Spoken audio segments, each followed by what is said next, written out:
Construction is one of the only industries in America that hasn't gotten more productive since the 1980s. Cars are built more efficiently, phones improve constantly, factories run faster and leaner, but houses, we're still framing walls with wood and nails like it's 1975. Which raises the question, why does your Uber driver's phone get yearly upgrades, but the apartment he can't afford hasn't changed in decades? In this video, we'll show why almost every proposed fix since the 1990s failed, and what might actually make a difference. And the place to start is with the biggest paradox of all. Even as housing supply keeps climbing, affordability keeps getting worse. More houses than ever, but nobody can afford them. If you zoom out and look at US housing today, the numbers seem impressive at first glance. The total count of homes is at record highs, and even on a per capita basis, inventory is stronger than in most past decades, yet that hasn't translated into affordability. In 2025, the average household faces steeper barriers than ever before. Mortgage rates have hovered near 7% for a standard 30-year fixed, according to Buildertrend data, which makes borrowing prohibitively expensive. Instead of making housing more reachable, the cost structure locks out first-time buyers and weighs heavily on those already stretched thin. This strange gap between growth and access is visible everywhere, but the nature of new construction reveals the root of the problem. Major cities show constant signs of development, cranes over downtown districts, concrete cores for glass towers rising into skylines, but most of these units are built at the very top of the market. Instead of easing pressure on struggling renters, they cater to investors, high-income professionals, or serve as tools for capital storage. Developers market rooftop lounges and services designed for wealthy tenants, not modest rents for working families. The result is that housing stock expands, while the majority of households in search of practical, affordable places are left competing over aging, limited units. Industry data confirms where this divide shows up most clearly. Take cities in Texas as an example. Permit and construction starts look strong, but breakdowns show they lean overwhelmingly toward Class A multifamily and high-end single-family homes. Workforce housing, the kind needed by teachers, nurses, young workers, or retirees, barely shows up in that pipeline. With older buildings absorbing more demand than they can handle, rents continue to push higher across middle and lower-income neighborhoods. The numbers look like progress, but the substance does not. The pattern repeats on both coasts. In New York, floors in new towers are sold years in advance, often to overseas buyers who may never live in them. Entire blocks light up only partially at night because many of these homes are treated like vaults, not residences. Meanwhile, renters in older walk-ups pay mounting premiums, squeezed by the spillover demand. In California, young professionals and public service workers find themselves commuting ever greater distances because the stock that matches their income simply isn't being built. And in Miami, luxury condos stand half-empty by the water, while service workers stretch paychecks to cover shared arrangements inland. Vacancy rates reveal the disparity in a stark way. Expensive rentals sit emptier than older, modest apartments, which are consistently oversubscribed. Luxury supply builds slack that regular renters cannot touch, while working-class households feel every increment of shortage. Developers justify the imbalance as a financial calculation. Luxury projects are simply the only ones that return enough to cover rising inputs and land costs. But that calculation leaves a hole at the bottom of the market, where demand is strongest. This is why the common advice to just build more houses misses the structural piece. Yes, new units come online month after month, but the alignment is wrong. Affordability is not a product of raw counts. It depends on whether that new supply meets the needs of actual residents. The pipeline delivers penthouses when the majority are looking for starter apartments, townhomes, and modest rentals. Without those, rents escalate, savings shrink, and long-term financial mobility slows. The burden doesn't just impact individuals, it reshapes communities. Families leave neighborhoods they once sustained. Essential workers drive hours each way because they can't live near the jobs they serve. For people navigating the rental market, this disconnect is constant. Lease renewals edge upward year after year while pay increases crawl behind. The appearance of cranes on the skyline does not bring relief. Instead, the landscape turns into a paradox. More units, fewer options. Properties are technically available, but inaccessible in practice. The equivalent of watching food pile up in a store where no one can afford to buy a loaf of bread. Some argue that supply eventually filters down. Today's luxury becomes tomorrow's affordable stock as buildings age. But the timeline is far too slow to function as a solution. Entire generations are caught paying inflated rents before any trickle-down materializes. The process mirrors the larger imbalance where housing is treated primarily as an asset class. Projects compete to maximize financial return, and the definition of housing shifts from shelter to investment. That orientation produces more vacant towers, but keeps everyday households locked out. What we are left with in 2025 is the contradiction: record volumes of homes on paper paired with record levels of strain in practice. Cities showcase tall silhouettes and glossy renderings. Renters feel only tightening budgets and vanishing options. The system generates more supply without unlocking access. And the central question becomes obvious: if the overall number of homes is rising, why can't construction reliably deliver affordability? To answer that, we need to move past the illusion of raw supply totals and focus instead on how housing actually gets built. Because as soon as you look at the industry responsible for turning land and lumber into livable homes, another problem emerges, one that explains why the numbers don't translate into relief. The productivity black hole. Most parts of the economy in 2025 look nothing like they did in the 1980s. Factories hum with automation, car plants run with robotic precision, and office work has been reshaped by software that does in seconds what used to take a whole team. Consumer technology has raced forward as well. Your basic laptop or phone performs at a level that would have seemed impossible 4 decades ago. Productivity gains are obvious almost everywhere. But homebuilding stands out as the strange exception. Despite decades of new tools, the process of constructing a house remains largely manual, labor-intensive, and time-consuming, eerily similar to how it was in the Reagan era. Shelter, one of humanity's most basic needs, has become the glaring productivity outlier of the modern economy. The scale of the stagnation is not just anecdotal. Economists have tracked it carefully. Data assembled from Bureau of Labor Statistics series and follow-up studies show that output per construction worker, essentially homes completed relative to labor hours, has been flat since the late 20th century. Some analyses even suggest it has declined since the 1970s. Harvard Business School researchers and others point out that residential construction is unusual among major industries in showing no upward productivity trend across that span. No other major sector of the economy has such a long-term flatline. To appreciate the oddness, compare briefly with cars. In the early 1980s, building a vehicle involved large teams and highly manual processes. Today, assembly lines dominated by welding robots complete far more units per worker, while product quality and complexity have risen in parallel. The difference in output per person is dramatic. Housing, by contrast, has never been able to make that leap. At a typical residential site today, carpenters still frame walls with wood studs, roofers still lay shingles by hand, and drywall crews still cut and fasten sheets in the same way they did decades ago. Yes, power tools exist, but the fundamental process has barely changed. Economists sometimes call this a productivity black hole. When measured in value produced per labor hour, construction hasn't simply failed to improve, it has in some series gone backwards. That means each dollar spent on wages buys fewer completed homes today than in past decades. It's the opposite of what we see in manufacturing or consumer goods, where efficiencies have steadily made products cheaper and more abundant. In housing, the inefficiency accumulates in the price buyers and renters face because so many uncompensated hours end up embedded in the final cost. Several structural barriers explain the stagnation. Unlike cars, phones, or textiles, houses cannot be mass-produced in a single, centralized location. They have to be built where people live, one lot at a time, exposed to local conditions. Each project involves unique soils, weather, zoning codes, and inspection practices. The variation from site to site destroys the uniformity that mass production thrives on. This is one reason sweeping automation has not penetrated homebuilding. The environment is too inconsistent, too scattered to standardize. Skilled trades compound the problem. Carpentry, electrical work, and plumbing often require experience and adaptability in unpredictable conditions. Machines may handle repetitive plant tasks, but they cannot easily crawl through retrofits, drill through mixed materials, or tie modern systems into century-old frameworks.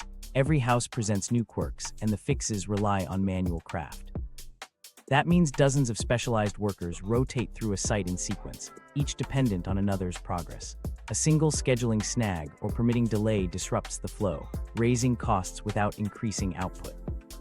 Research also points to institutional barriers. A Harvard Business School working paper highlights that stricter land use rules and project-level regulations have fragmented the industry into smaller firms. With fewer large builders and markets carved up into localized niches, firms lack the scale or incentive to invest in productivity-enhancing technology.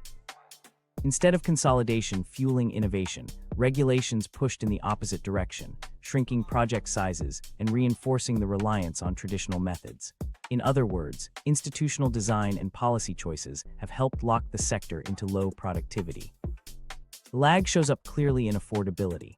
Since the hours of labor required to complete each unit have not fallen, every inefficiency piles onto final costs. In the 1980s, middle-income households matched more reasonably against housing prices, partly because productivity levels were higher relative to today's costs. Now, the mismatch between stagnant productivity and rising demand translates into fewer units delivered per dollar spent. That shortage magnifies price pressures across the board, but especially in the types of housing most people need. Technology has been touted as a way out, but so far those efforts barely make a statistical dent. Prefabricated construction, where modules or panels are factory-built and assembled on site, shows potential, but significant obstacles remain. Transport constraints, financing complications, and code compliance all limit how much prefab can scale. Modular approaches do exist, but they account for only a small fraction of overall housing starts. For the vast majority of construction, the inputs and methods look almost identical to mid-20th century practices. In nearly every chart of U.S. productivity, lines trend upward: more cars per worker, more energy generated per plant, even more output from retail logistics. Housing stands alone as a flat, stubborn line. You cannot offshore its construction like consumer goods, nor digitize it like entertainment. A home still has to be built in place under local rules, stick by stick. These unyielding constraints explain why the sector has resisted the sweeping productivity revolution achieved elsewhere. The irony is hard to miss. Faster progress in housing productivity could relieve one of society's greatest strains, but the methods remain frozen. Families feel that stagnation every time they search for an affordable place and encounter prices inflated by decades of inefficiency. For shelter, the one thing every community depends on, the modern economy's productivity miracle, never arrived. And yet, even as this structural stagnation became clear, there was no shortage of bold promises that technology would fix everything overnight. Startups claimed they could break the cycle with AI-driven construction, 3D printers, and endless buzzwords. Investors rushed in, but what actually happened turned out to be a very different story. Startups promised AI houses. Where are they? Startups pitching AI houses became the poster children for a supposedly imminent transformation in construction. The sales pitch was familiar: advanced algorithms guiding robotic crews, oversized printers churning out walls like frosting, and entire neighborhoods imagined in glossy digital renderings. Crowds of investors were told the same story. Silicon Valley had revolutionized cars, phones, and logistics, so housing was next. Optimism translated into billions in venture capital checks, slick branding campaigns, and factories designed to mass-produce units, as if they were sedans rolling off an assembly line. By 2025, though, the results looked very different. Robotic construction teams stayed in research labs. Highly publicized 3D printed homes turned out to be handfuls of prototypes, curiosities for news headlines rather than scalable products. Blockchain tokenization added speculation, but no material housing supply. Many startups that burned capital in hype cycles collapsed quickly, leaving behind almost no dent in supply. The mismatch between promises and what actually showed up on the ground became impossible to ignore. Factory-based prefabrication carried the most visible wave of investment. Companies like Catera promised to reinvent homebuilding through vertically integrated design and factory assembly lines. For a while, the imagery was persuasive: massive clean factories where walls locked together like Lego bricks, with speed and cost savings comparable to car manufacturing. But just a few years later, many of these ventures shut their doors. Viv and other firms in the same mold miscalculated how much throughput they needed to keep facilities profitable. Once orders dipped, overhead costs swallowed the firms. Capital-intensive plants cannot survive without constant, large-scale demand. The auto industry manages that volume. Housing never delivered it. Even companies that survived early shakeouts struggled to scale. Mighty Buildings, which championed 3D printed panels, largely produced showcase projects rather than mass housing. FactoryOS, once touted as the Tesla of apartments, delivered some units in California, but ran into spiraling costs and limited adoption by cities. Perhaps the most striking example was Boxable. Marketed as a disruptor offering quick, foldable tiny homes, Boxable raised funds at multi-billion-dollar valuations. In practice, filings showed the company only managed to deliver 51 units in 2024, and it sold them at below cost. False reporting briefly tied the product to celebrity names, amplifying the hype, but none of that changed the numbers. The promise of explosive growth gave way to the reality of an unsustainable business model. The reasons for these failures weren't that the technology itself was incapable of fabricating walls or roof modules. Prefab construction and automated design tools clearly can produce livable structures, but the startups and their investors underestimated the actual constraints of the housing sector. Building large factories required massive upfront capital. Operations demanded a constant order book that the fragmented and cyclical housing market couldn't deliver. Local regulation meant products had to adapt to different codes city by city, undermining the very efficiency gains investors expected. And financing new housing at scale involved a complicated dance with banks, zoning boards, and neighborhood politics that no algorithm could erase. Investors and founders often ignored these realities. Slide decks showed frictionless assembly lines cranking out affordable homes at scale. The lived reality was planning commissions, inspections, and financing bottlenecks. Every lot raised new legal and political challenges that eroded projected speed. AI platforms promise to optimize scheduling and logistics, but software cannot negotiate with zoning boards or placate furious neighbors opposed to increased density. Startups pitch themselves as if housing could be treated like SaaS, one clever algorithm away from infinite scale. Housing proved instead to be anchored in land, use law, financing structures, and local politics. Marketing gloss became part of the story. Many companies emphasized futuristic towers, shining skylines, and AI-generated mock-ups over evidence of actual deliveries. Investor decks repeated the same aesthetic tropes: vibrant renderings of sun-drenched glass buildings, smiling families enjoying holographic interfaces, and urban utopias detached from the stubborn arithmetic of building affordable dwellings. Looking back, the most polished product some of these firms created wasn't shelter, but the branding campaigns themselves. Patterns repeated across ventures. Initial buzz led to big funding rounds. Pilot projects got praised in splashy videos. Then output numbers remained negligible, operating costs ballooned, and eventually one announcement after another described factory closures and restructurings. The deeper lesson wasn't that innovation in construction is impossible. It was that the hype cycles ignored the entrenched, structural barriers holding housing back: capital intensity, regulatory diversity, financing constraints, and dependence on steady demand levels that rarely exist. Blockchain proposals illustrated the same blind spot from another angle. Tokenizing property seemed futuristic, but in practice, it simply layered speculation onto an already overheated market. Investors could trade fractional shares of a condo, but no one's rent fell because of it. The tools refinancialized housing further instead of broadening affordable access. These projects reinforced the perception that technology was solving for marketable products rather than practical shelter. The outcome was predictable. Startups that promised to transform construction became cautionary tales. With billions invested, the total number of new, affordable homes delivered by these ventures was negligible. In aggregate, they left behind empty factories, shuttered offices, and unused equipment rather than neighborhoods full of new residents. For families seeking housing, none of it translated into lower rents or accessible starter homes. The broader takeaway is that technology pitches failed because they treated construction like another scalable tech vertical when it is fundamentally constrained by geography, regulation, and capital. Prefab and automation may still have potential, but only when paired with hard acknowledgement of those barriers. Until then, the recurring pattern is clear: overpromising, underdelivering, and leaving end users outside the gates. The central problem remains: even the most advanced construction tech cannot change the fact that housing is deeply local. Every project intersects with parcels of land, zoning boards, neighborhood resistance, and financing conditions that shift city by city. And that exact reality, the legal and political boundaries shaping where and how housing can exist, is the next barrier that explains why, despite all the new tools, affordability never seems to improve.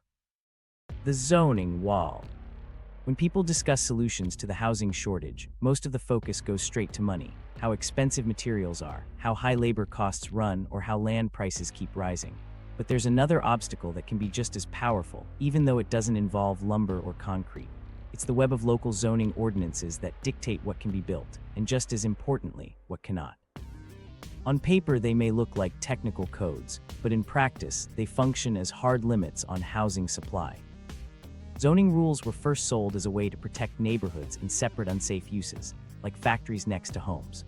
Over time, though, these rules expanded into a wall, keeping out the very types of housing most in demand. Across much of suburban and urban America, entire swathes of land are locked into single-family-only zoning. That means no duplexes, no triplexes, no smaller apartment buildings, just one house per plot, often on lots larger than most families would naturally choose. The result is lower density, higher prices, and outward sprawl. This is why you can walk through regions filled with job centers and transit hubs only to see block after block of detached homes, but very few affordable rentals. Restrictions don't stop there. Many cities cap how many units can fit on a given parcel regardless of need.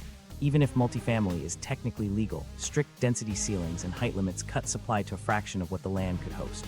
A developer might face no objection to sprawling driveways and lawns, but push beyond a certain number of units, and the rules trigger delays, reviews, or lawsuits. The land itself might support hundreds of apartments near a job-rich district, but the zoning code may lock it down to a handful. Concrete examples make this impact clearer. In Austin, neighborhood groups have stalled proposals for modest mid-rise buildings on vacant parcels, even while the rental vacancy rate remains chronically low. San Francisco's protracted hearings mean projects near transit hubs can drag for years, with lawsuits often filed at each stage. Multiply small-scale blocks like these across thousands of communities, and the cumulative effect is massive. Tens of thousands of potential homes never make it past planning. Beyond legal codes, zoning fights also create a cultural narrative. Opposition is so common it has its own acronym, NIMBY, not in my backyard. Neighbors may openly support affordable housing in general, but mount intense pushback when it's proposed nearby. Some objections sound practical, concerns about parking shortages or school capacity. Others border on the absurd. A recent town hall dispute in New England saw opponents fight a 4-unit proposal on the grounds that new shadows might fall on their flower beds. Multiply that attitude across metro areas, and the resistance hardens into a political barrier, every bit as obstructive as financial cost. Yet the zoning picture is uneven across the country.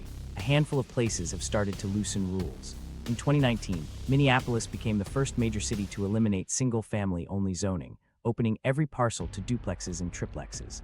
Oregon followed at the state level, requiring cities to allow middle housing, types like fourplexes on lots that once permitted only single-family houses.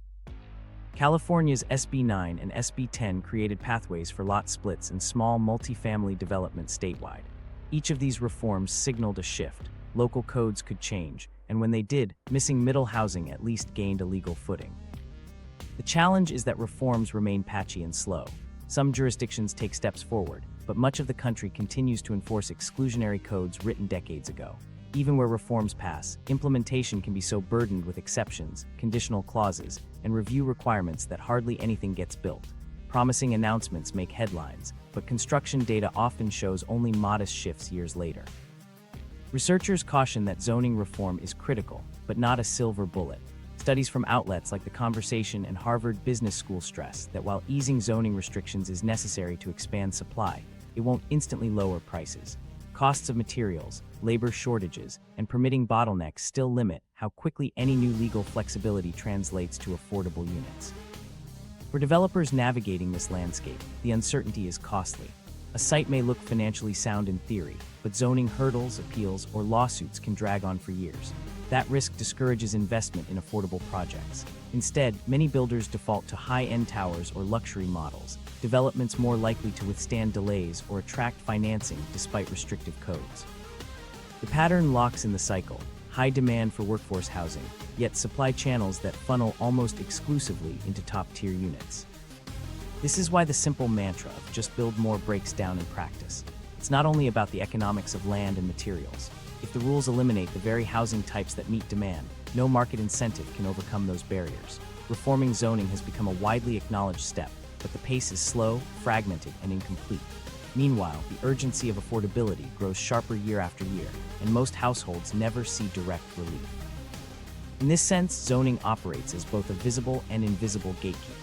Neighborhoods often guard their parking spaces and lawns more intensely than they guard affordability. As long as exclusionary codes remain prevalent, modest or lower-cost housing projects will be blocked, drastically reduced in scope, or tied up in delays. And even where reform passes, translating it into real homes requires time, money, and follow-through that few places have mastered. Which leaves a deeper question hanging. Even when zoning obstacles are overcome and projects finally get the green light, is the system actually prepared to build them? The labor crunch nobody talks about. Even in cities that loosen zoning rules and approve new projects, another obstacle quietly cuts everything back: the shortage of people who can actually build the homes. Financing and land deals don't matter if there aren't enough skilled workers to wire the outlets, frame the walls, or connect the plumbing. This labor crunch doesn't make as many headlines as skyrocketing rents or zoning fights, but it may be the single biggest bottleneck slowing construction across the country. The issue starts with the trades that make residential construction possible: electricians, plumbers, framers, roofers, HVAC specialists.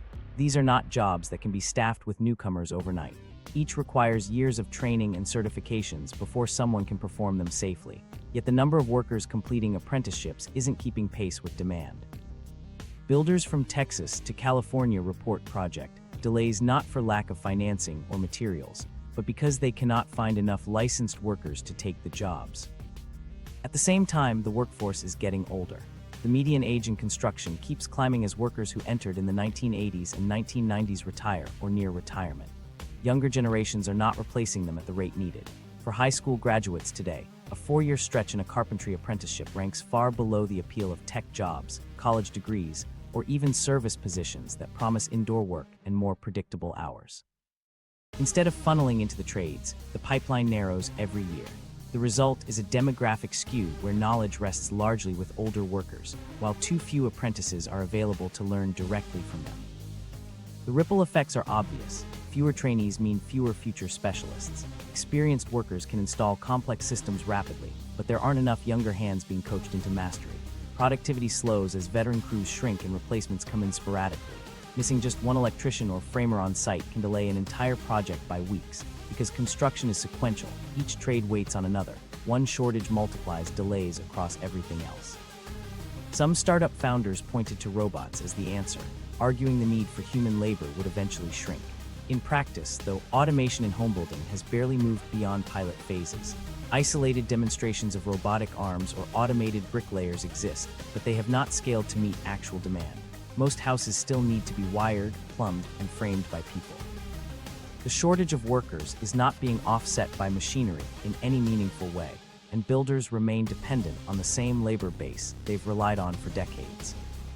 For developers, that dependence translates directly into higher costs. Every month a project sits unfinished, interest payments on loans pile up and land costs accumulate. Delays linked to labor gaps inflate overall budgets by the thousands, and those higher costs eventually show up in the rent or mortgage payments of households. Buyers and renters may not see the missing framers or absent plumbers, but they feel the shortage in the sticker price attached to their unit. The crunch also shapes the type of housing that actually gets built.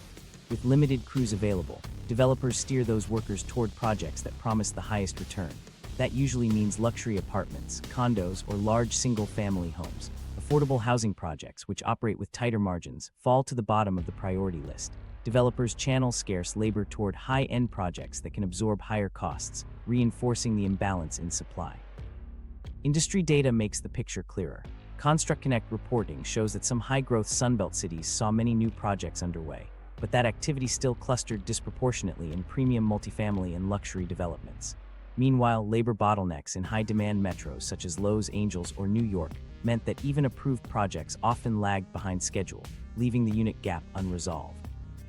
Without more workers, regional construction trends deepen the mismatch between what's being built and what most people actually need. Recruitment efforts exist, but they lag behind the scale of the problem. Certain high schools have revived vocational programs, and some industry groups run campaigns marketing skilled trades as pathways to good pay without student loan debt. Yet cultural resistance is strong. Many young people envision their future in software, design, or remote jobs, roles perceived as more flexible and less physically punishing than field work outdoors. Selling carpentry or roofing to a generation raised on digital career ideals remains a difficult lift. The demographic imbalance carries health and safety consequences too. Crews made up of older workers move slower, recover from injuries longer, and may face higher risks on physically demanding sites. Fewer younger workers means the strain falls on the veterans, compounding productivity losses. Each year, more of the industry's physical capacity rests on a shrinking base of older tradespeople. Wages in the trades have risen in response to the scarcity.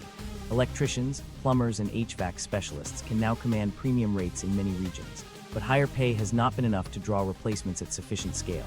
Retirements continue to outpace entries, so upward wages simply push overall project costs higher. Developers then either postpone projects or pass those costs directly on to tenants and buyers. Scarce labor becomes an inflator of final housing prices, not a path to stronger affordability. Immigration plays a central role in this equation too. Research from the Harvard Joint Center for Housing Studies notes that roughly 14% of the construction workforce consists of undocumented workers. This fact underlines how sensitive the industry is to immigration policy. Enforcement crackdowns or deportations don't just shape headlines, they shrink the labor pool, constrict timelines, and raise costs across the board. Any tightening in that workforce makes an already constrained supply of workers even harder to manage, driving project costs higher in a system already stretched thin. The cycle becomes self-reinforcing. Scarcity lengthens timelines. Longer timelines raise borrowing and holding costs. Higher costs lead developers to pick only the projects with the strongest margins, luxury towers, exclusive condos, speculative builds. That in turn deepens the shortfall of affordable housing, keeping rents high and homeownership out of reach for younger families. Each missing crew member contributes to the price tenants face every month. That cycle shows up at a street level too. Many projects now sit idle waiting for subcontractors to return from other jobs. Builders juggle schedules around labor gaps instead of following an efficient sequence. Days or weeks pass without progress, yet carrying costs still accumulate. On paper, hundreds of thousands of units are approved. In the real world, they remain delayed, stalled, or unfinished because crews are in short supply. What this reveals is that the housing crunch isn't just a question of how much land is zoned or how many investors want to build. It is also about who can physically carry out the work once approvals exist. And while labor is absorbing much of the attention behind the scenes, there's a parallel story running alongside it.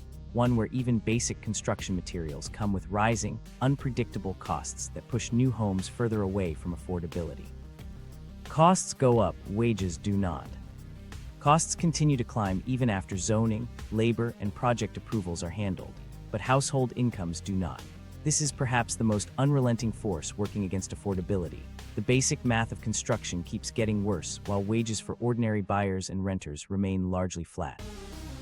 Developers have been dealing with inflated material prices for years, and unlike in some consumer markets, that reset has not unwound. Lumber drew headlines during the pandemic when it spiked to historic highs, then cooled, but it stabilized at a level still far above earlier norms. Buildertrend data showed lumber up about 26% year over year in a recent period, reminders that even when prices dip, volatility keeps them elevated. Copper wiring, steel beams, and cement have never meaningfully come down. These aren't optional luxuries, they are the immovable backbone of construction. You can't build a house without wire, steel, or concrete, and every uptick in their cost gets stapled directly onto unit prices. The numbers make clear this has been building for decades. RS means data, which tracks construction costs consistently over time, shows that the real cost of putting up a constant quality 800 square foot home rose by about 18% between 1985 and 2021. That's after accounting for inflation, meaning the same house, not upgraded with luxuries, simply costs more to build now than it did a generation ago. This steady climb sets the baseline. Long before today's attention on rent hikes and post-pandemic spikes, the financial slope was already tilting against affordability. Copper illustrates how the problem compounds. A single house can eat up thousands of feet of wiring, and each linear foot incorporates metal priced globally. With global demand persistently high and supply chains prone to disruption, electrical costs rarely ease. Steel tells a parallel story. No large residential building escapes heavy steel consumption, and even smaller projects often use it for reinforcement. Cement sits at the base of everything, literally holding other components together, yet its price has escalated to the point where industry jokes compare it to caviar. When fundamentals become boutique, it's no wonder the downstream product, housing, feels permanently out of reach.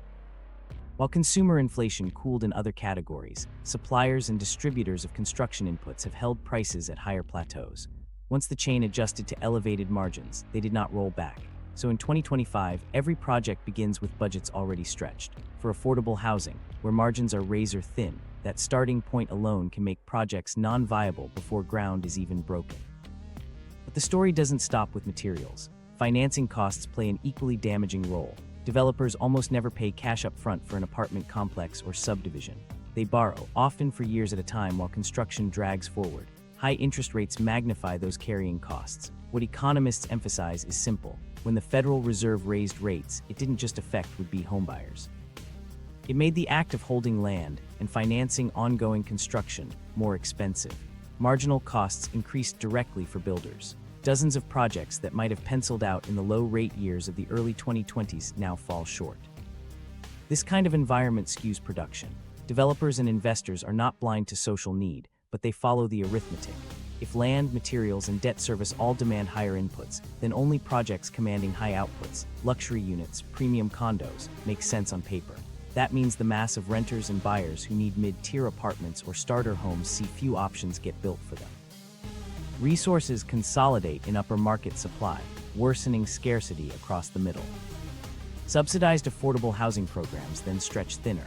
If every unit now costs significantly more to construct, taxpayer dollars fund fewer doors. A subsidy that once delivered 20 units might yield 12 under today's conditions. Policymakers promise new affordable housing, but the math of inputs clips results before ribbon cuttings can match rhetoric. Developers also deal with volatility layered on top of inflation. Budgeting around steel or lumber quotes requires gambling that mid-project price swings won't obliterate margins. For large builders, this risk justifies shifting to safer premium projects. For small firms, the gamble is often unaffordable altogether. They exit the pipeline, accelerating consolidation around projects designed for higher returns. And while all of this raises the costs of creating supply, household incomes remain relatively stagnant. Median wages have not climbed remotely fast enough to meet the pace. Teachers, nurses, and service workers confront rent levels unaligned with paychecks. Even college-educated professionals see listing prices incompatible with household earnings. Buildertrend data flagged that residential construction wages themselves have risen in recent years, which boosts costs further, but doesn't necessarily filter down into affordability for the majority of renters and buyers. The mismatch grows sharper. The cost to produce a unit keeps climbing, but the earnings of those who need it most barely move. Global factors add even more instability. Analysts from firms like KPMG note that tariffs on inputs such as steel or lumber have, in past years, translated into higher upstream costs for builders. Even when trade disputes are temporary, they feed volatility, which makes cautious lenders even harder on financing conditions. Developers carry increased risk either way, and again, low-margin affordable projects become the ones least likely to proceed.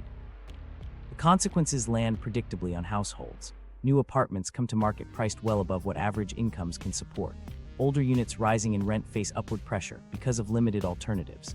Families cut deeper into savings or delay milestones like homeownership. Younger generations extend renting periods not by choice but by arithmetic. The sense of being shut out of housing is less abstract policy debate than real numbers on a lease agreement. And that arithmetic is brutally consistent. When copper, cement, and steel cost more, when holding debt costs more, when wages stand still, the output of the pipeline cannot land in affordable territory. Luxury rises because it can absorb costs. Affordable stock thins because the math cannot bend for it. Every element pushes the system in the same direction, away from attainable shelter for most households. Attempts to solve this problem often end up as headlines about building more housing. But the foundation layers, material prices, financing rates, stagnant incomes do not respect slogans. They define hard boundaries on what gets built. And as long as those boundaries push inputs upward while wages stay flat, the production of affordable housing remains more theoretical than actual. In the end, affordability gets cut not by any single force, but by the collision of many. Decades of creeping cost increases, financing environments that punish long-term projects, input inflation reinforced by tariffs and global supply constraints, and incomes unable to bridge the rise. That reality shapes the choices developers make and the thin stream of units the market delivers. Yet embedded in this cycle is another set of pressures that often goes unexamined.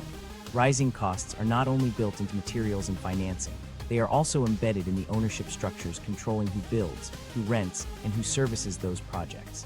And while those companies may not appear on a construction site, their influence quietly shapes what the final bill looks like for everyone else. Private equity's quiet takeover.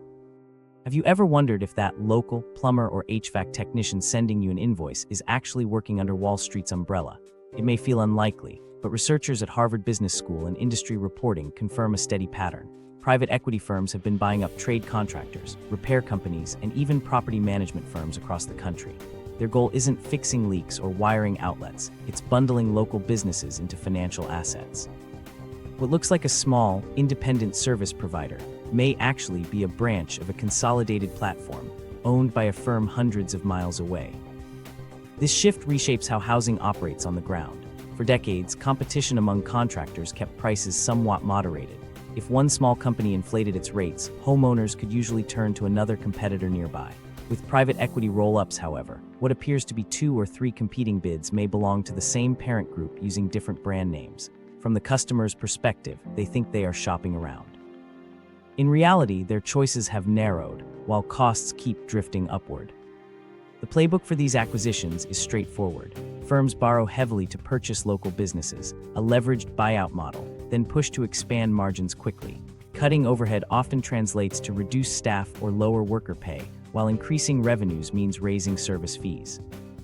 If a plumbing company used to charge $200 for a repair, that figure might double within a few years, not because material inputs changed dramatically, but because the corporate parent now carries debt obligations and investor growth targets. What once operated as a small community business must feed the appetite of financial engineering. Consolidation introduces fragility too. When hundreds of local contractors competed independently, the failure of one didn't affect service availability much. Under private equity, each entity absorbed into a larger chain carries debt and central management expectations. If financing conditions tighten, such as interest rates rising, the pressure isn't limited to one office. Entire networks become vulnerable. Should a parent company restructure or collapse, entire regions can lose service providers at the same time. Neighborhoods only discover this risk when calls stop being answered or wait times stretch for weeks. Examples of this trend are visible in basic services. Industry reporting noted private equity firms building large HVAC ownership networks, especially in areas experiencing construction booms. Instead of a dozen independent heating and cooling shops, one financial entity may now own the bulk of the regional market. The Federal Trade Commission has signaled concerns about this type of local monopoly because households end up facing higher prices without genuine competitive pressure. Even where branding feels familiar, the financial structure underneath reshapes priorities. Technicians still show up in recognizable uniforms, yet decisions about pricing and scheduling run through a corporate office aligned with investor returns. Community ties thin out. Sponsorship of local sports teams or neighborhood programs often disappears after an acquisition because profits flow not back into the town, but into servicing debt and distributing earnings to distant shareholders. For communities, it means less reinvestment in local life and more financial extraction. The same consolidation affects construction itself. Smaller builders, once willing to take on modest projects like duplexes or small apartment complexes, now operate under corporate logic after being acquired. Mid-level developments often yield slimmer returns, so under financial ownership they fall off the priority list. Capital gravitates toward projects that can be standardized, securitized, or sold to investors. Large subdivisions, cookie-cutter rental complexes, or high-margin luxury builds. Affordable or middle-income housing falls between the cracks, even when demand is strongest. For renters, this extends into property management. As private equity firms took control of rental portfolios, management functions, maintenance, billing, tenant services shifted as well. Tenants accustomed to landlords down the street increasingly deal with call centers and automated systems. Requests funnel through centralized structures, delays lengthen, and rent increases come with little room for negotiation. Investors see steady, reliable income streams. Tenants experience less responsiveness and reduced accountability. The cost mechanics are clear. With fewer independent providers, competition erodes. Added debt service from leveraged acquisitions sits on balance sheets and gets recovered through higher prices. Centralized administrative overhead replaces leaner local operations. One Harvard Business School case described how these roll-ups systematically reduced local accountability while inflating costs across entire service markets. The business model succeeds for investors, but households shoulder the increases through inflated service bills and housing costs. Consolidation also undermines resilience. A generation ago, a retired contractor might sell his small business to another local operator, keeping expertise and resources in circulation within the community. Today, those same businesses often get folded into a national platform. If the platform exits the market, entire swaths of neighborhoods are left scrambling. It transforms a resilient ecosystem of many small players into a brittle structure dominated by a few financial owners. There's a cultural effect too. Contractors once had reputations spanning decades. Households knew them by name. Word of mouth guarded quality standards, and relationships mattered. Now the emphasis tilts toward revenue metrics. A technician may want to provide careful service, but management bonuses might hinge on squeezing more volume or upselling. That cultural inversion affects not only customer prices, but also worker morale. Employees report stagnating wages, even while fees charged to households rise, value getting siphoned upward rather than sustaining local trade labor. On the construction side, price inflation quietly embeds finance into every newly built home. It isn't simply the cost of lumber or tiles. It's contractor networks pricing jobs high to cover leverage and deliver margins back to investors. Families buying new homes aren't just paying for physical materials. They're subsidizing loans taken out by private equity to purchase trade firms. What looks like a basic contractor fee is often a disguised interest payment on distant financial leverage. The stealth of this takeover makes it harder to notice. Unlike zoning battles or luxury skyline projects, acquisitions of small trade firms rarely draw public attention. They happen in private agreements with little local publicity. Residents only feel the effects indirectly: longer delays, higher quotes, and less recourse when service quality declines. By the time consumers realize what's happening, the familiar logos in their neighborhoods have already been absorbed, and the competitive landscape looks nothing like it once did. For investors, the logic is sound. Stable, non-cyclical demand for plumbing, HVAC, and everyday repair creates steady cash flows. Those cash flows are bundled and sold at higher valuations, but the community experiences the other side of the equation. Prices rising faster than wages, service thinning, and homebuilding skewed toward projects attractive to finance rather than to residents in need. It's the financialization of shelter carried out not only through ownership of land and buildings, but through the very tools and teams needed to build and maintain them. All of this reinforces how affordability erodes from multiple angles. It's not just zoning and materials, but the ownership structures deciding what gets built, who gets served, and at what cost. Finance isn't merely buying property, it's buying the infrastructure of housing itself. The result is systemic pressure that pushes everyday households further from stable, affordable shelter, and it leaves entire communities exposed to financial decisions made far away. And while this takeover explains why local services and housing production tilt toward higher costs and lower accountability, a related question lingers in the built environment around us. Why do cities that seem to have cranes everywhere end up with so many homes that remain conspicuously dark at night? The empty condo problem.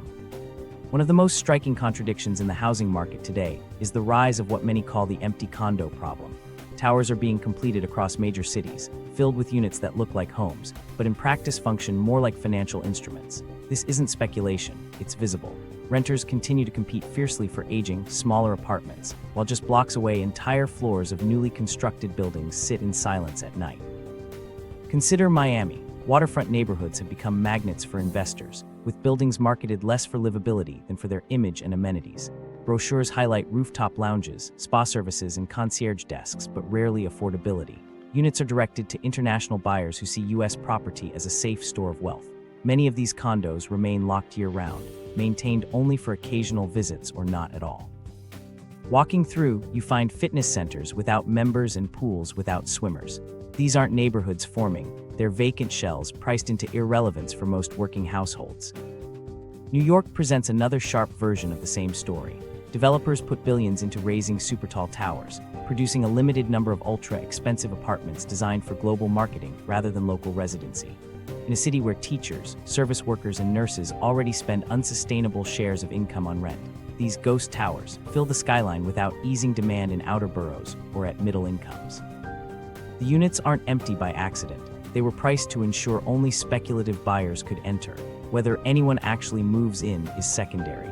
From the developer's perspective, the financial return is secured the moment the unit sells. Austin illustrates how the phenomenon extends beyond traditional coastal hubs. Over the last decade, the city saw an intense wave of cranes and new projects throughout downtown. Yet parts of its luxury apartment sector sit with persistently high vacancy. Tech workers may occupy some units, but swaths remain unleased, while rents for older stock rise steadily across surrounding neighborhoods. Families who lived in Austin for years face rising costs, even while brand new buildings symbolize abundance they cannot access. supply materialized, but it bypassed the very residents squeezed by shortages. The mismatch can be misleading. Policymakers point to rising unit counts and argue that supply is catching up, but raw numbers are deceptive when so much of that supply is effectively locked out of circulation. Adding inventory at the wrong end of the market does not solve scarcity lower down. It simply creates the illusion of progress. A familiar comparison is food security. Building warehouses filled with gourmet meals doesn't help if ordinary people can't afford to eat from them. Luxury inventory counts as stock, but not as shelter for the majority. This is not just anecdotal. Market coverage and data from insurers tracking vacancy show that cities such as New York, Miami, and Austin hold elevated inventories of unsold or unrented luxury units, even as affordability crises worsen in the same areas.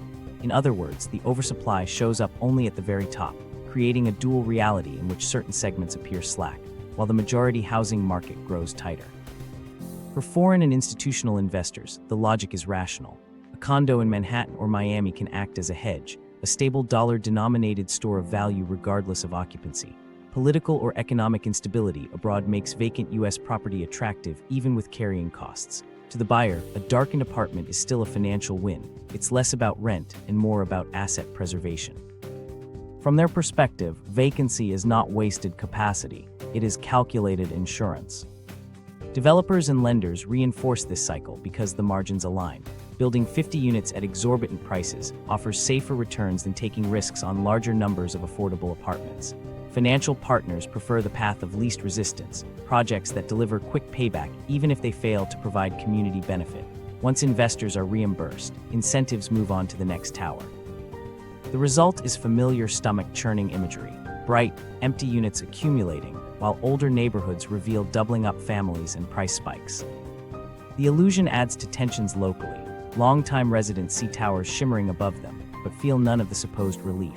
Entire blocks meant to hold hundreds of households may yield a fraction of actual population growth. Businesses hoping to serve new arrivals, grocers, schools, local restaurants, find activity missing. Buildings that should generate life instead drain it because owners are absent. Cities gain vertical density on paper but hollow density in practice. Scale deepens the problem. One vacant apartment may sound trivial, but widespread vacancy across luxury towers represents a real volume of inaccessible housing stock. Practical studies now avoid sweeping nationwide totals, but consistently highlight pockets of elevated vacancy clustered in cities with heavy luxury development. At a macro level, the volume is enough to affect affordability calculations and distort impressions of supply. Families are told hundreds of new units are available, but that availability is functionally meaningless when rents are 3 times their household income. The structure of incentives reveals why. Housing markets often reward appreciation more than occupation. A vacant condo still appreciates if the neighborhood rises in value. The asset yields profit without a tenant, which bends the entire logic of housing provision away from meeting shelter needs. Market structures that optimize for capital preservation redefine vacancy as strategy, not failure. Empty space becomes proof of success to investors, even while it burns as dysfunction to local residents. This diversion of resources has knock-on effects across the construction ecosystem. Land, labor, and financing devoted to high-end towers are resources not directed to workforce housing. When trades crews spend months outfitting marble bathrooms in luxury complexes, that same capacity is unavailable for duplexes or apartments closer to median incomes. Financing follows margin too. Banks prefer the safety of internationally marketed penthouses to the perceived risk of affordable projects. The vacuum of middle-income development is therefore less an accident and more the direct consequence of market logic. Residents experience this disconnect most intensely. Renters applying for apartments find themselves excluded by price brackets set explicitly for investors, not workers. Vacancy doesn't lower prices. The units are worth more standing empty than discounted. As a result, scarcity persists at the bottom, even as excess sits idle at the top. The window counts on skyline towers serve as reminders. Homes are built, but not for them. This contradiction outlines the hollow center of the current housing landscape, the existence of space that looks like shelter but functions as capital storage. The empty condo problem is not a minor quirk but an embedded pattern, one that distorts local markets and erodes community life. It feeds the sense that the system continues to build but not to house. And yet, the story doesn't end with towers quietly sitting dark. In recent years, the logic of treating apartments as speculative instruments has been pushed even further. into experiments that promised to reinvent ownership itself through new financial gimmicks. Crypto condos and metaverse homes. Some of the strangest experiments in housing have come not from builders or policymakers, but from finance and tech promoters. This was the world of crypto condos and metaverse homes, ventures that treated housing less as shelter and more as a speculative digital token. The sales pitch leaned heavily on blockchain branding. Instead of tackling construction bottlenecks or zoning fights, promoters suggested we could bypass the real-world mess entirely by fractionalizing housing into tradable units. On paper, blockchain lets ownership of a building be divided into tokens. In practice, that idea meant ordinary people were told they could buy tiny digital slices of apartments they would never actually set foot in. For as little as a few dollars, you were promised access to the housing market, not through a lease or mortgage, but through owning a token that might rise or fall in value depending on trading hype. The problem is obvious. Owning 1/10,000th of a condo does not mean you get a place to sleep at night. Instead of handing people keys, these tokens function like collectibles. You could buy and sell them, speculate in them, but none of it solved the daily problem of paying rent or affording a mortgage. If anything, turned housing into another arena for fast financial bets. Real tenants searching for actual shelter were left completely outside the system. The same logic showed up in projects branded with NFTs. Developers marketed the idea of attaching digital certificates to physical apartments. The tokens supposedly guaranteed a claim to a unit, or at least an investment in one. In reality, the legal status of these arrangements was murky, and buyers often discovered their ownership was little more than a reference string on a blockchain, not something enforceable in property law. NFT apartments generated headlines and influencer excitement, but none of that built more affordable units. They were closer to speculative marketing campaigns than functioning housing solutions. Some experiments bypassed real apartments altogether. Platforms began selling parcels of virtual land inside metaverse software. For the cost of a real rent payment, you could buy a digital condo where only your animated avatar would live. Marketing campaigns even suggested that digital scarcity in these made-up worlds would mirror the real housing crisis, making virtual property a solid investment. But for households facing actual eviction or impossible rents, the idea of buying a pixelated penthouse was little more than parody. Younger generations were a core target for these schemes, precisely because many were already priced out of real homeownership. For some, the idea of buying a $50 token tied to a real or digital property offered a sense of connection to markets they couldn't otherwise touch. Can't afford a condo? Buy a fraction of one. Marketing made it sound empowering, but in reality, it funneled capital into speculation rather than homes people could actually move into. The frustration of being locked out of housing supply was channeled into spending on digital abstractions that provided no shelter.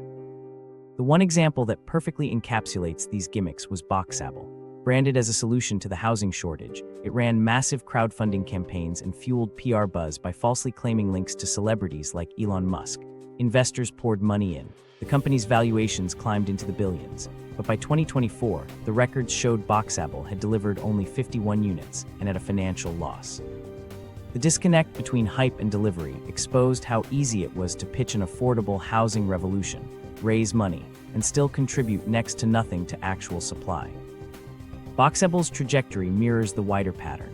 Whether through tokenization schemes or glossy crowdfunding pitches, money and attention were diverted toward products dressed up in futuristic language instead of towards the hard work of producing accessible units. None of these gimmicks altered zoning laws, solved skilled labor shortages, or brought down the costs of cement or steel. What they accomplished instead was consuming public mindshare and private investments that might have otherwise gone into genuine projects. What makes this frustrating is how predictable the outcome was. Crypto volatility routinely erased billions in paper value overnight. Tokenized condo schemes rode that same roller coaster, collapsing when coin prices crashed. NFT housing follow-ups disappeared as the broader digital collectible market imploded.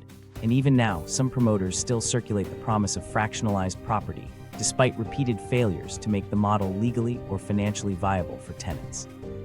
The underlying assumption that increasing the liquidity of property would make housing more accessible proved hollow. Liquidity helps investors trade more easily, but it does nothing for the renter trying to keep up with rising prices or the teacher hoping to buy a small home near work. In fact, the more housing is abstracted into tokens, the further it drifts from being treated as a necessity, and the more it resembles a casino chip in yet another speculative market. When journalists and analysts look back at these projects, the conclusion is consistent. They didn't fail because of a technical problem with blockchain or because the software glitched. They failed because they were never designed to address the real bottlenecks in construction. Housing is constrained by zoning restrictions, labor shortages, material inflation, and financing conditions.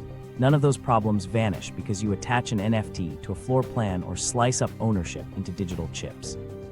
The gimmicks ignored the fundamentals, and so the outcomes were irrelevant to renters and buyers. By 2025, most of these efforts had either collapsed or faded into quiet obscurity.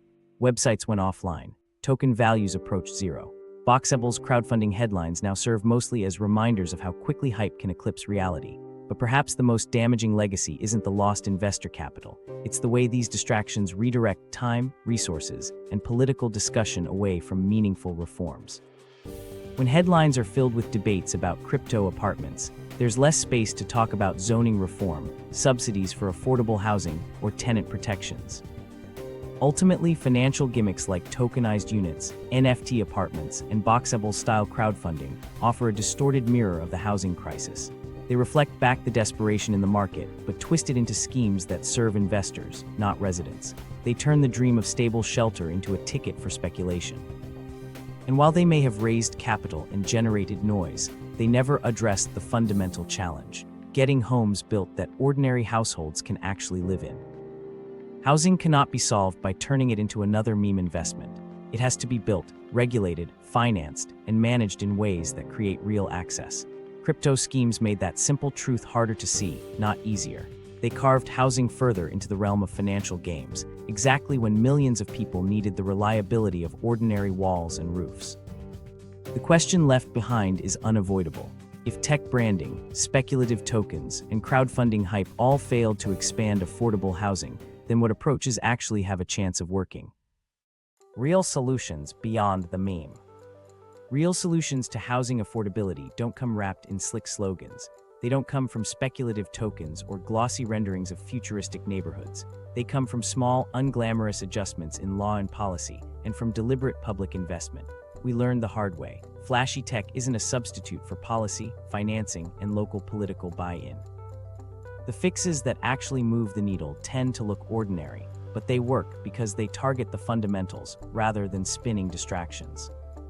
Start with zoning. For decades, some of the biggest barriers to affordable housing were written directly into municipal codes.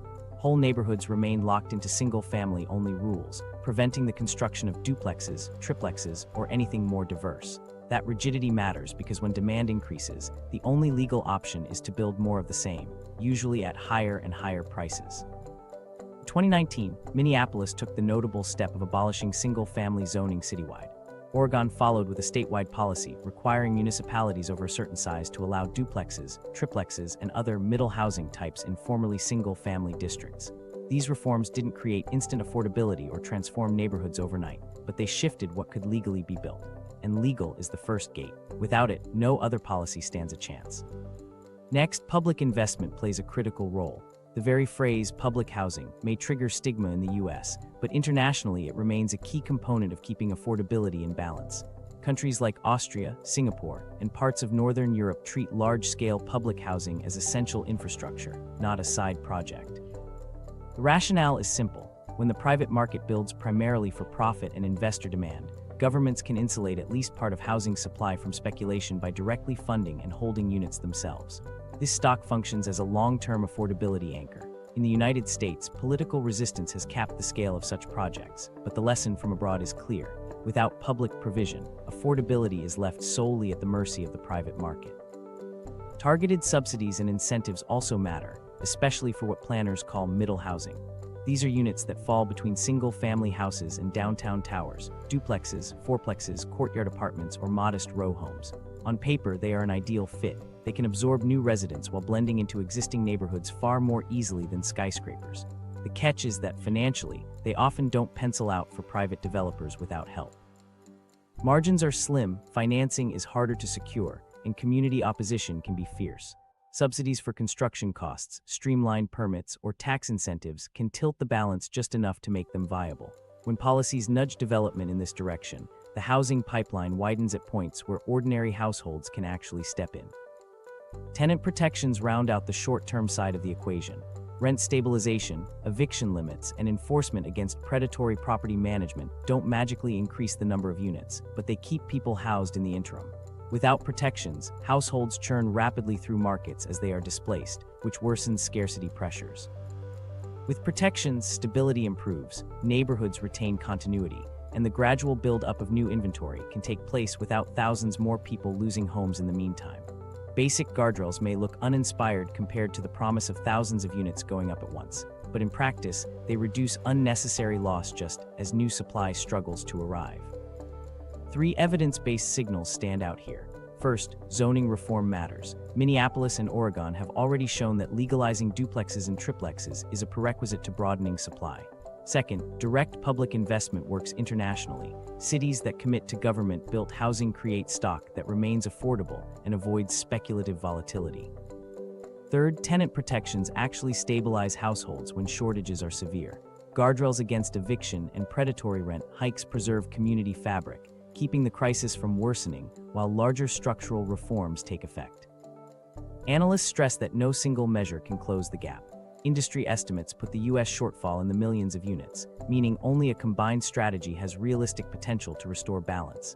Zoning changes unlock permission, public investment creates affordable stock where private markets won't, and tenant protections buy time. Together, they form an ecosystem of responses, none of which is sufficient alone, but all of which become powerful in combination. Mockery sometimes follows these kinds of reforms. Critics say they are too slow, too piecemeal, or too dependent on local politics. And in some ways, the critiques are correct. Zoning reforms take years to move through councils and permitting boards. Public housing proposals ignite fierce political battles over budgets and stigma. Subsidies can be unpredictable when dependent on yearly appropriations, yet the uncomfortable truth is that there are no quick hacks. Every time a shortcut was promised, whether AI-driven robotics, blockchain-backed apartments, or miracle prefab factories, the results flamed out or fell short. Incremental policy, however frustratingly tedious, is what produces real if modest results. Examples on the ground underscore this point. Minneapolis has already seen a gradual emergence of more diverse housing types in areas previously restricted to detached homes.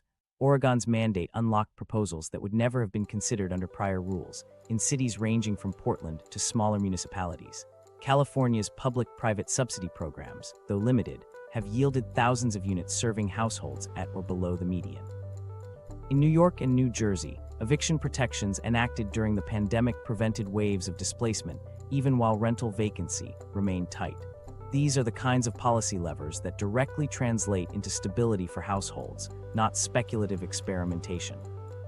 That stability matters. It buys breathing room for renters, for communities, and for future planning. It's easy to dismiss it as insufficient, and in isolation it is. But in aggregate, each small win demonstrates that boring policy mechanisms outperform breathless hype.